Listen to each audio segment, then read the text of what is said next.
आज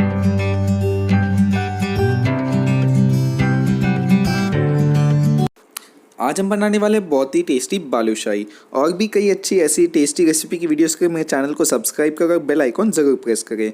तो चलिए शुरू करते हैं। सबसे पहले हम एक मिक्सिंग बाउल में 4 चम्मच घी ले लेंगे और इसमें हम डाल देंगे 3 चम्मच दही। खट्टा दही लिया है मैंने यहाँ पे। फिर उसे स्पून की मदद से अच्छे से मिक्स कर देंगे जब तक ये थोड़ा फ्लफ़ी हो जाता है इस तरीके से। उसके बाद हम इसमें 1 कप मैदा डाल देंगे यानी ऑल पर्पज़ फ्लोर।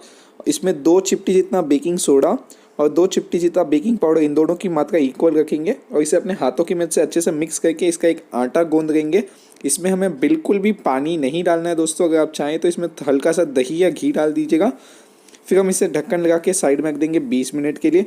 अब हम बनाएंगे हमारी चाशनी। तो उसके लिए हम एक कढ़ाई में 1 कप चीनी ले लेंगे। इसमें हम आधा कप पानी डाल देंगे और इसे हाई फ्लेम पे जब तक चीनी मेल्ट नहीं हो जाती इसे अच्छे से पकाएंगे। जैसे ही चीनी मेल्ट हो जाए हम फ्लेम को लो कर देंगे। इसमें हम डाल देंगे थोड़ी सी इलायची क्रश की हुई और थोड़ा सा केसर स्वाद और कलर के लिए। फिर हम इसे अच्छे से मिक्स कर देंगे। इसे हम 7 से 8 मिनट पकाएंगे जब तक हमारी चाशनी थोड़ी सी गाढ़ी नहीं हो जाती। फिर हम इसमें 1 टीस्पून नींबू का रस डाल देंगे ताकि हमारी चाशनी ज़्यादा भी गाढ़ी ना हो जाए। फिर हम नींबू रस डालते ही हमारे फ्लेम को बंद कर देंगे।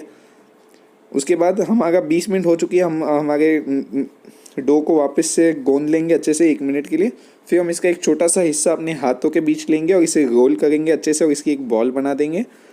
फिर इसे हल्का सा दबा कर इस तरीके से प्रेस करेंगे, एक पेड़े का शेप दे देंगे। फिर इस तरीके से उंगली बीच में रख के इसमें एक छेद बना देंगे। छेद को आर पार बनाइएगा दोस्तों, देख सकते हैं इस तरीके से। फिर हम इसे प्लेट में रख देंगे।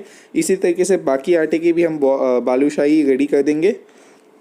फिर हम एक कढ़ाई में तेल गर्म करेंगे फ्राई करने के लिए और हमारी बालूशाही को फ्राई करेंगे मीडियम आंच पे हल्के से गोल्डन ब्राउन होने तक। आप इसे अच्छे से दोनों तरफ से पलटते हुए फ्राई कीजिएगा। आप स्टार्टिंग में इसे फ्लिप मत कीजिएगा। देख सकते हैं हमारी बालूशाही रेडी हो चुकी है, फ्राई हो चुकी है। तो अब हम इसमें से तेल में से निकाल के इसे हमारी शुगर सिरप में डिप कर देंगे। आप इसे शुगर चाशनी में रख के भी अच्छे से फ्लिप कीजिएगा, थोड़ी देर के लिए रख दीजिएगा। उसके बाद हम इसमें शुगर चाशनी से भी निकाल के प्लेट में ले लेंगे। आप इसे पिस्ता डाल के अच्छे से डेकोरेट कर सकते हैं, इसका टेस्ट बहुत अच्छा आता है, इसे ज़रूर ट्राई कीजिएगा।